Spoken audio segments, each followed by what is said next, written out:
Dexter is easily one of the most popular and talked about shows of all time. It gave us some truly incredible episodes, the kind that stick with you long after the credits roll.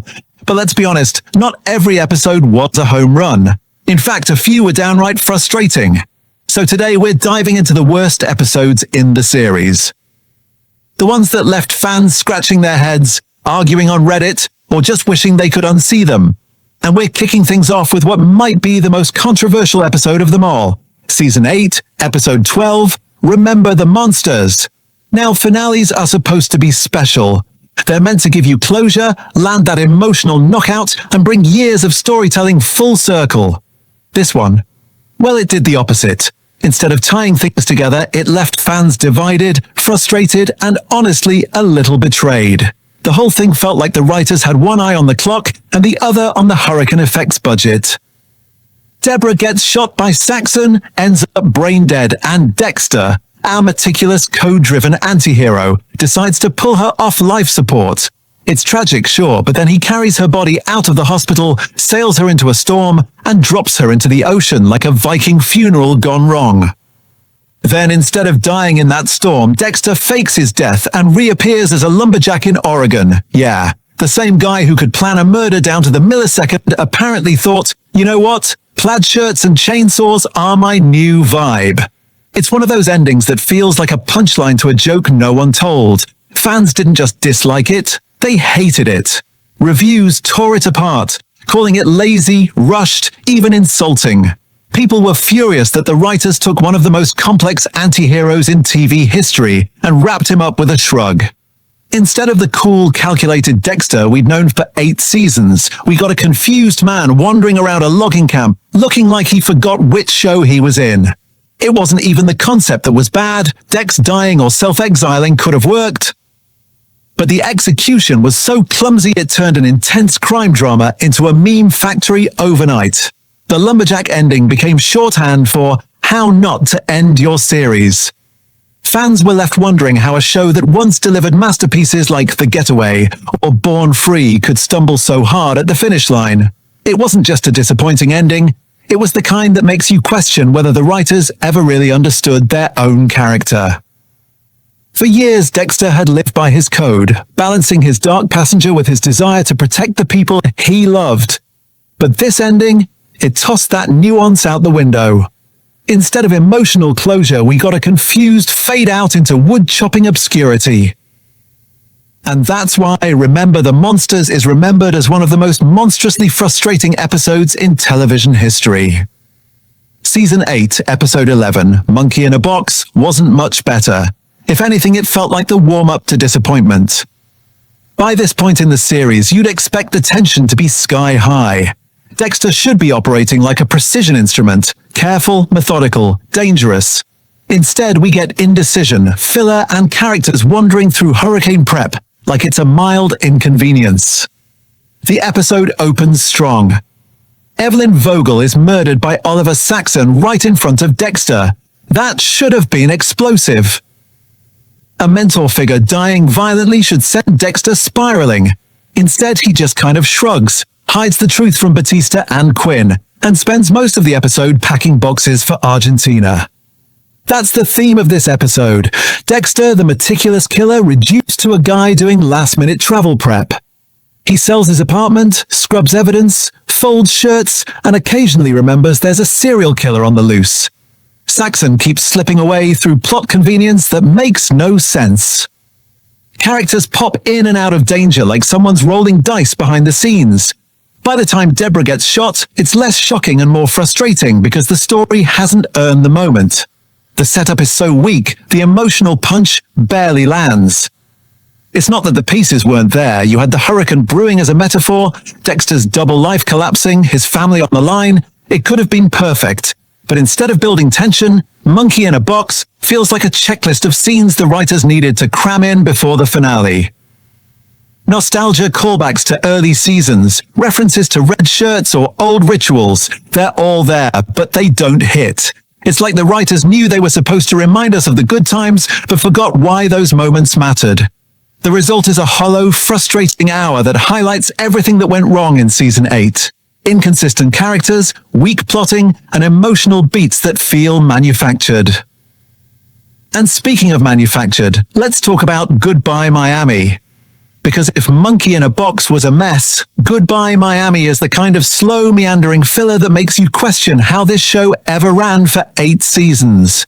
It's basically 50 minutes of family drama disguised as suspense.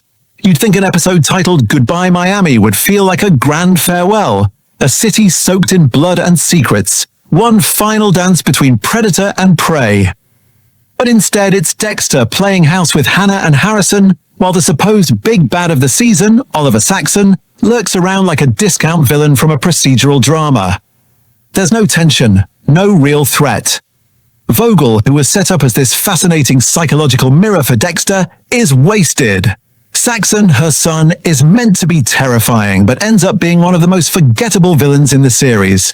The big twist moments barely register, and don't even get me started on the treadmill scene with Harrison. The poor kid faceplants, and the editing makes it look like an adult stunt double took over mid-shot. It's unintentionally funny, which is probably the worst thing a Dexter episode can be. You're supposed to feel anxious, not laugh at bad choreography. By the end, someone dies, but it's too little, too late. The emotional stakes are non-existent, and the pacing feels like molasses. Every scene drags. It's as if the writers forgot that Dexter works best when it's tight and suspenseful. Instead of cat and mouse intensity, we get soap opera melodrama. Watching Goodbye Miami feels like sitting in traffic. You know it's going somewhere, but you're too bored to care when you finally arrive. At this point, Dexter's story wasn't just slowing down. It was collapsing under its own weight. The tension that once made the show irresistible had dissolved into long stares, awkward hugs, and dull monologues about family. And when fans look back, Goodbye Miami stands out as the moment the show's spark truly went out. Then came the revival. Dexter, New Blood. Fans were hopeful. Maybe, just maybe, this was the chance to fix things, to give the character the ending he deserved. But nope. Sins of the Father proved that lightning doesn't strike twice. It just fries your expectations. The episode starts with promise. Dexter's living as Jim Lindsay in Iron Lake, hiding from his past, trying to bond with Harrison. Angela starts connecting the dots to the Bay Harbor butcher case, and you can feel the walls closing in. It's a great setup. But the problem? The payoff is rushed, sloppy, and completely out of character. For 8 seasons, Dexter was careful, precise, always 3 moves ahead. In Sins of the Father, he turns into a guy who can't stop making dumb mistakes. He kills Logan, a good cop, for no real reason. He breaks his own code, loses his discipline, and acts impulsively in ways that make no sense. Fans were furious, not because Dexter died, but because his death felt hollow. He didn't go down fighting, he didn't find redemption, he didn't even get poetic justice. He just crumbled under bad writing. Angela magically finds evidence. Harrison suddenly becomes judge, jury, and executioner, and Dexter, this careful, complex anti-hero, lets his own son shoot him after a 5-minute argument. It's abrupt, unearned, and emotionally flat. After years of build-up, the writers gave us the equivalent of pulling the plug mid-scene, and the irony? They tried to fix the original ending by killing him off, but all they did was break his character even more. For longtime fans, it was déjà vu. Another rushed finale, another unsatisfying exit. Instead of giving us closure, Sins of the Father made us wonder why the reboot even happened. The show tried to give Dexter a definitive ending, but forgot that an ending only works if it feels true to the story that came before. It was a reminder that sometimes bringing something back just to fix it only makes it worse. Now let's rewind a bit to Nebraska. Season 6, Episode 7. A detour so pointless it's almost legendary. On paper, it sounds interesting. Dexter takes a road trip to Nebraska after learning about a possible Trinity copycat. It should have been a great character study, a man literally and figuratively running from his past. Instead, it's a slow, weird, tonally confused road episode that feels like someone spliced together leftover scenes from a different show. Dexter's brother Brian shows up as a hallucination, which could have been cool. The first season used Harry's ghost brilliantly to explore Dexter's conscience. Bringing back Brian could have been an incredible way to show his darker side resurfacing. But the execution? It's flat. Brian feels more like a bad parody of himself than a genuine manifestation of Dexter's inner darkness.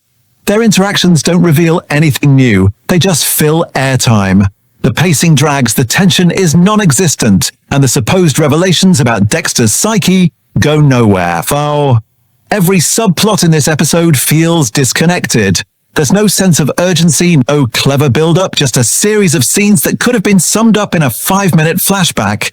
It's the kind of filler episode that makes you check the runtime halfway through and think, wait, is this really going somewhere?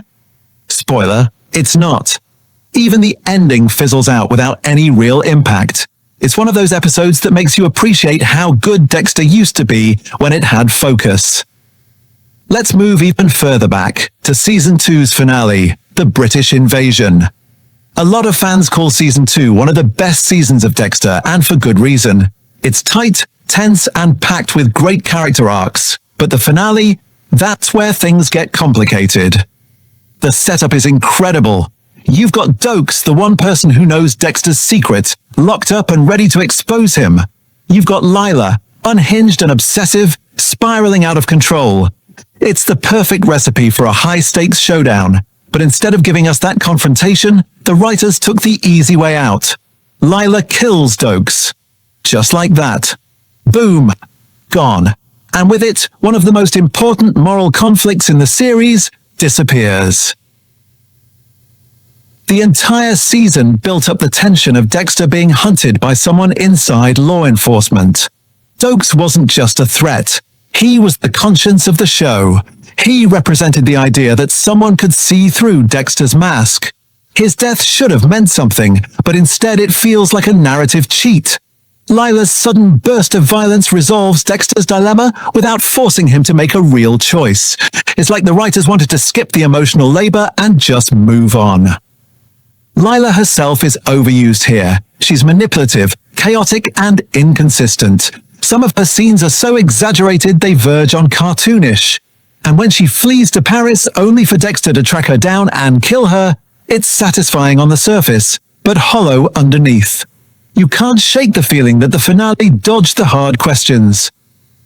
And logistically, don't even try to think about it. Dexter flies to another country, kills someone, and comes home without anyone noticing. The guy works in forensics at a major police department, and somehow no one connects the dots. It's almost comedic if you think about it too hard. The finale has good moments. Dexter burning Lila's body, reclaiming control, but overall it's an uneven finish to an otherwise brilliant season. It reminds you how easily a great show can undermine itself with one lazy narrative choice. Now we've got to talk about one of the strangest hours in the whole run. Season 6, Episode 8, Sin of Omission. If you ever wanted to pinpoint the moment where Dexter started losing its touch, this is it. This episode is infamous for one reason. Deborah's feelings for Dexter. Yeah, that happened.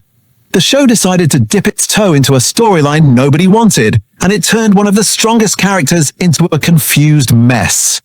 Deborah, who had been this sharp, tough-as-nails detective for years, suddenly starts acting jealous and emotionally erratic because Dexter isn't spending enough time with her. The whole Deb loves Dexter subplot was one of the weirdest creative decisions in TV history. Fans didn't just dislike it, they were repulsed. It didn't add tension, it didn't deepen character relationships, it just made things uncomfortable. Meanwhile, the main plotline with Travis Marshall and Professor Geller continues to drag. The Doomsday Killer storyline had potential, but by this episode, it's clear that the show doesn't know what to do with it. Travis isn't scary, he's frustrating. Geller, who turns out to be imaginary, could have been an interesting twist, but instead it feels like a gimmick. The religious symbolism is heavy-handed, the pacing is uneven, and the tension evaporates every time Dexter or Deb has a melodramatic heart-to-heart. By the time the credits roll, you're left wondering what happened to the show that once made you grip your seat in silence. It's not thrilling anymore. It's tiring. Sin of Omission is the kind of episode that makes you realize a show can lose its own identity when it tries too hard to reinvent itself. When you line all these episodes up, the finales that flopped, the filler that dragged, the bizarre love subplots, it paints a clear picture. Dexter was a show that started as one of the most brilliant explorations of morality and identity on television. But over time, it drifted. The writing got lazy, the characters lost their edge, and the suspense turned into melodrama. Still, for all its missteps, fans keep coming back to it. Because even when Dexter was bad, it was interestingly bad. You could see the ambition buried under the mess. And maybe that's why we're still talking about it all these years later. We love the highs, we hate the lows, and we can't stop dissecting both. So which episode made you want to scream at your screen? Which moment had you staring in disbelief, wondering if the writers were trolling you? Drop it in the comments. I want to hear your takes. Dexter gave us brilliance and disaster in equal measure, and somehow that's what makes it unforgettable. Thanks for watching, and I'll see you in the next one.